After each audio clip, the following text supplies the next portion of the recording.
Greetings, all. Well, here's another one of those videos that was a viewer request. And I sat on this one for quite a while. Yeah, guy that asked me might have even forgotten by now. But yeah, it took me quite a bit of thought before I decided I was going to speak on the subject of synchronicities. Yes, synchronicities.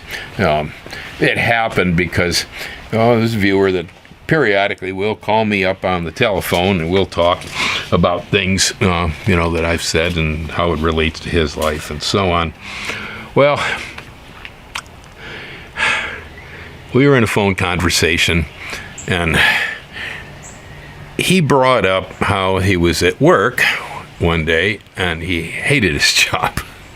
And while he was sitting there thinking to himself, I hate my job, I need to do something about this. Well, suddenly he turned to the clock and it was 1:11, 111. And I said, oh man. I said, do you get the numbers? And he says, yeah, it happens a lot that I get these, matching numbers, 222, 333, that sort of thing happens to him. I said, oh man, I thought that stuff just happened to me. And so we got into a conversation about how 111 shows up usually, as far as numerology is concerned, when there are important possible life decisions. Well, I have never been a believer in numerology. Okay? Now, I do believe that, like reading stars, astrology, reading tea leaves, reading chicken entrails like the Romans, or reading numbers, synchronicities, I guess, all of them can be used to interpret a state of being. All right, I do believe that in prophecy, that there are messages that extend beyond the general physical reality that we're familiar with. And I don't think it matters what media, but numerology to me always seemed like kind of a dorky thing, even stranger than reading stars, okay? Reading stars, when the astrologers will say, well, this planet and this star has a certain effect, has an energy. All right, yeah, Mars got a war, right, yeah. Look out for Mercury retrograde, everything breaks in my house. Well, yeah, I don't know. How much there is to it, but they manage sometimes. I'll tell you that. That's for sure. So, backtracking to the word synchronicity. Okay, so what does synchronicity mean? Well, a gentleman named Carl Jung, who you may be familiar with, maybe not. Carl Jung was during same time frame in the early 20th century to later with Sigmund Freud. Okay, but he had a very different outlook on psychology and dreams and the things that happened to us. Freud was very much involved with, our mommy issues and our sexuality and all this. Everything for Freud was based on sex. And I mean, to a certain point, Freud's right with human beings. But Jung carried on from there. Now, he's a real deep read. That's the best I can tell you right now. But the term synchronicity was coined by Carl Jung. He used it to describe circumstances that appear meaningfully related, yet lack casual connections. That's a mouthful. In other words, something happens like you think about your good friend, and suddenly the phone rings. It's your good friend, or they show up in the driveway, And so this is a synchronicity. That's what a synchronicity is all about. You could call it a premonition. Sometimes they are, but they're broader than that. And they're usually, like as Jung says, that something happens that appears to be meaningful, but it doesn't seem to have any connection to the casual state of our universe. All right? Yeah. Well, past that, Jung is absolutely, I think, the authority on this subject as far as I'm concerned. I often wondered while reading his books and his articles in the past how this man understood so much. Yeah. He goes in deep, man. The guy dives into dreams. He dives into the symbols that we find in dreams. He dives into the archetypes that these symbols represent, and then he very, very much deals with synchronicity. And while synchronicity is for most of us kind of a paranormal situation, not normal, yeah, it extends from outside our particulated universe, sort of, because it doesn't follow the rules that we think we know. So there are a number of reads, and I highly recommend anybody who seems to have occurrence with synchronicity might go ahead and hit Amazon, type in Carl Jung, type in synchronicity. You're going to get a whole lot of books and articles that come up that are available today. You'll also get stuff on dreams, very interesting stuff on dreams. But as I said previously, Jung was so deep in his understanding of this that it wasn't until recently that I realized that the man had actually had a heart attack with an NDE. This guy had a near-death experience, and it was in that experience that Jung gained insight of, well, we could say, world beyond world here. How does all this work? Well, I'm not a religious guy. Neither was Jung. But yeah, he's more of a scientist, and I guess I am more so. I tend to analyze things scientifically. I don't pick up on beliefs or anything like that. If I was to make sense out of it, I would go to science and I would look at the separation between what we call our Newtonian physical universe and quantum theory. Okay, they both exist here. They seem to be real, both of them. Well, as real as it gets, I guess. And yet they don't agree. Einstein's viewpoint and Newton's viewpoint on this stuff is different than Planck's viewpoint, Mark Planck. The quantum universe has a whole lot of things about it that just don't make any sense when you see the universe in a particulate fashion. I'll give you my idea on it, and that's, take it for what it's worth, okay? But I figure that we sit within a field of energy here, and most of the energy in its natural state is probably in a wave form. And so we can look at an experiment that was done early in the 20th century called the double slit experiment with light. If you're not familiar with it, you may want to check this out. It is good science. Basically, what it shows is that when we're not paying any attention to what light's doing, it becomes a wave. But when we start looking at it, it becomes a particle. The observer seems to create a different state of universe. Yeah. So I figure that it's thought that takes the wave energy of the quantum universe and particulates it, that it begins spinning. We live in a universe of little spinning things and big spinning things and things spinning all around things. And that spinning motion in the energy is what I call a particulate universe. We created particles here. Well, particles are overlaid by waves, and the waves are invisible to us from this viewpoint, all right? Yet they exist. Yeah, and so we're sitting in this isolated pocket, sort of like is it a growth that came off the side of the actual nature of the universe? Within quantum theory, past and present are irrelevant states. Time exists simultaneously. All space also same. Distant things are connected by spooky action, that any two objects that have ever come in contact with one another, when one is affected, the other will also be affected. Everything, I guess, originates with a big bang, supposedly according to science. So that means at one time, almost all the energy in the universe was touching itself. So everything, in that sense, is somehow connected. It's entangled. Entanglement.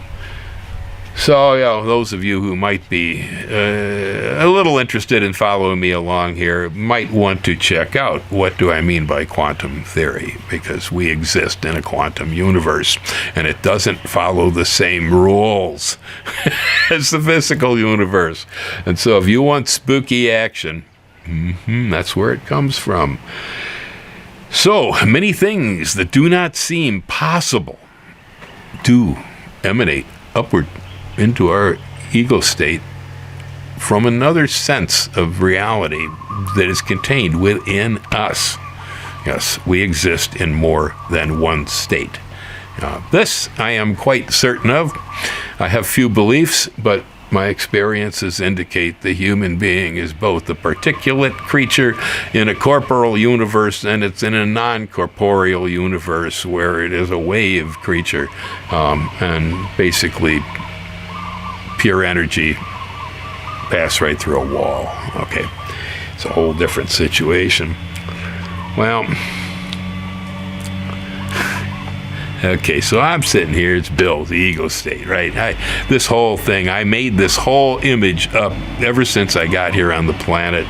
I figured out who was mom and where was the edge of the crib, and that tasted good and I ate that stuff, and so on. And, so we gradually build a picture.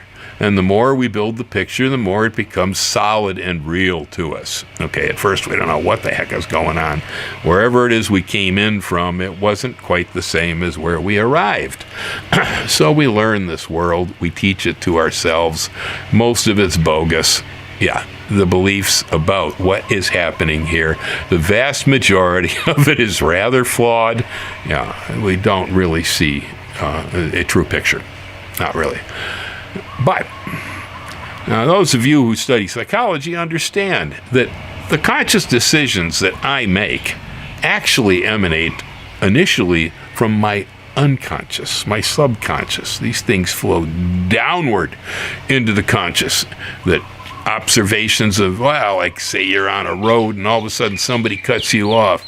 Man, you move with speed that's beyond human to turn the wheel, avoid the situation, and get into a place, into a zone where a person really can never go. I have sidestepped a broken chainsaw blade, turning at over 6,000 RPM. As I watched it go over my shoulder, I ducked. It was like a cobra coming up, okay? That thing moved so fast, there was no way that I could have sidestepped it, yet I did. Basically by entering another altered state of reality that does exist for the human being, where speed, time, space, not important. No, it wasn't. I watched that thing go right over my shoulder. I said, man, that had cut my head in two. Numerous situations like that I have in life. Okay. As a small boy, I lifted a 6-cylinder diesel truck engine off of my brother. Small boys, at 6 years old, don't lift diesel truck engines. Okay? We don't do that. But my brother was pinned under it. I moved it. Why? I had to. Yeah. I've done a lot of things like that, and they really all step outside of what's normal.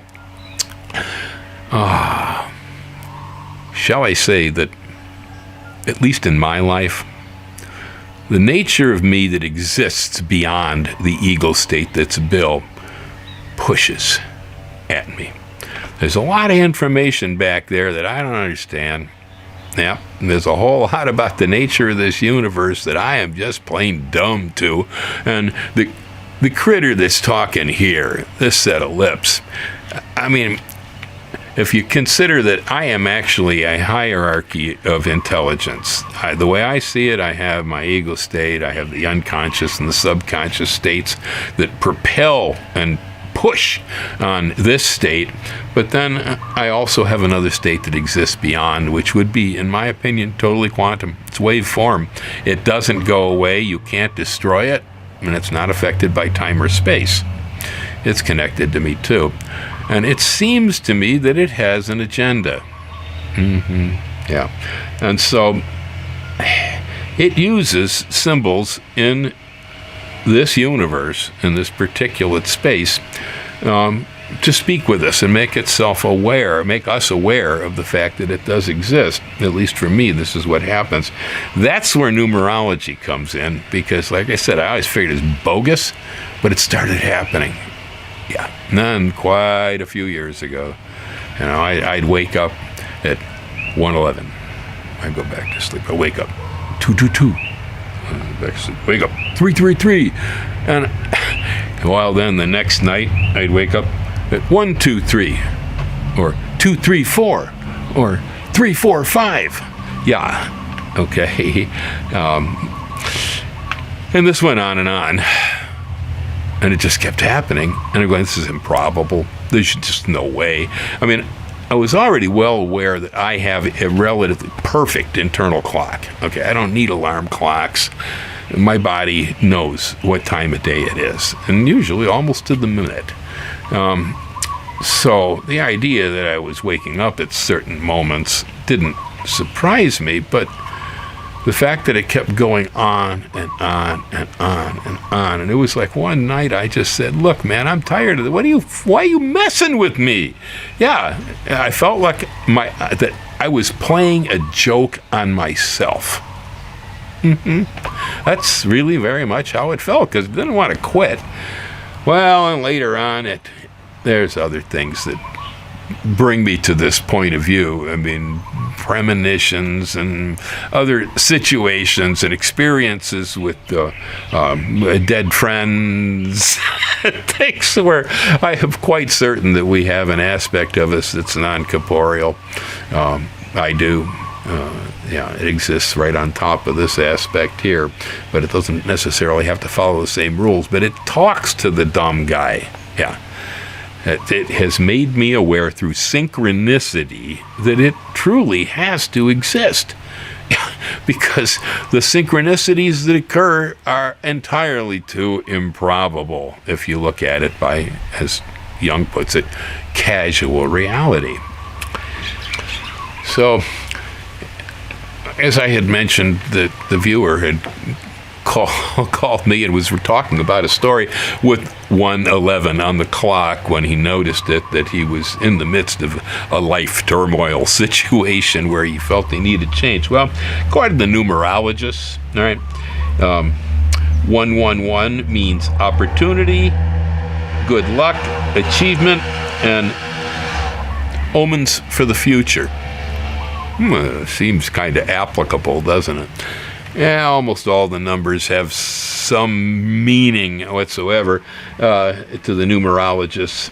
Again, I don't know how much I follow that, but figure I'm kind of a stupid thing here, and I got to speak English and write English, and that's the only language I really understand. Yet, I know that numbers are another language, and that math can be a universal language. And so the communication from one aspect of a human being, a quantum aspect, to a Newtonian aspect of a human being, almost seems rational that the soul or the quantum body would use math, numbers. They're universal communication tools. You know, whatever. I mean, I don't know what I believe, all right? I don't actually believe anything. But it still keeps happening. Yeah, that was... Therein lays the problem. I got pushed on and pushed on and pushed on and pushed on and pushed on in ways like this until finally I just simply had to give up. And when I gave up, I realized, this Bill here, this guy, I am the lowest common denominator of this consciousness. There is a lot of consciousness that exists beyond me that is smarter, knows more, and if you consider the quantum consciousness or a eternal soul type consciousness, that consciousness would exist in a state of reality where we might talk about akasha, a a record of everything. That, in other words, everything in one state has already occurred. Everything. Okay. There is no forward, back, linear, or whatever when it comes to quantum universe. And so within that, all things are basically possible and knowable. And I've had the experience at times. Now, we get there by so many different ways. Meditation is a traditional way of making conscious contact with a higher sense of consciousness and understanding. We're subordinate here. There's an agenda, okay? That agenda speaks in synchronicity to us to let us know how we're doing. Let us know that it's there. Yeah. So, like I said, this is out of my field of expertise. I just happen to be a guy that lives in a world full of synchronicity. My average day, I encounter dozens of synchronicity. I have gotten to the point with this that I don't really pay that much attention to this anymore, other than going, okay, does that mean anything? And that was one the other night where I did pay attention. Yeah, I had been waking up for several nights in a row, again, on either sequential numbers or identical numbers. Well, I popped up at 1:11 in the morning, which waking at 1 o'clock is kind of normal for me anyway. My brain's got a turnover, at that point in the sleep. So I often wake up. It's not a problem. I just lay there till I go back to sleep again. But I had woke up out of, I guess it was a dream, that was a half thought. I was thinking about my youngest son. And, I was thinking about what he does for employment. He works in pharmacies, tech. And I was thinking about, what the guy might really want to do if he could, and what the future might hold for him, and well, I was also thinking about the fact that, it's the millennial generation, born to us boomers, right? A lot of us boomers have accumulated an awful lot. And so there is going to come a point when I'm going to fall over flat on my face, blue, and stop breathing, and everything I have is either going to Ellen or going to my sons. Okay. Well, and then the way things have been organized here on the farm, this place actually goes to my youngest son, the day that both Ellen and I pass away. And so there's a lot of wealth out there, a lot of it just sitting, waiting, to be moved downward towards another generation. I had the experience myself. Not a lot of it, because I didn't have much family, but a little bit of family I had did leave a little bit around, and it helped. Yeah, it helped. Well, that same situation is going to occur, and it's going to occur maybe even larger. Okay. Well, anyway, so I was thinking about my son and his future and his work situation and all that, and I rolled over, looked at the clock. 1:11. Well, according to numerologists, it seemed like I must have been in the right space thinking about the right thing there, and so I decided that it would probably be best if I had made some contact, and did. And so I talked to my kid a little bit about, his thoughts about, well, if you could do anything you wanted to do, what would you do? Mentioned that one of these days he may be in a situation where he's going to have to worry about working for a living again. Yeah. I also asked him what he thought he'd do with this place. I don't want to know. He's not me, he's my son. Every place I've ever sold and moved from, if I ever went back to look at it later, I was about to choke. It's awful. Yeah. Is there anybody else out there that occurs and lives with synchronicity, that you seem to be getting pushed in various directions by messages or actions and things that just don't make any real sense in this world?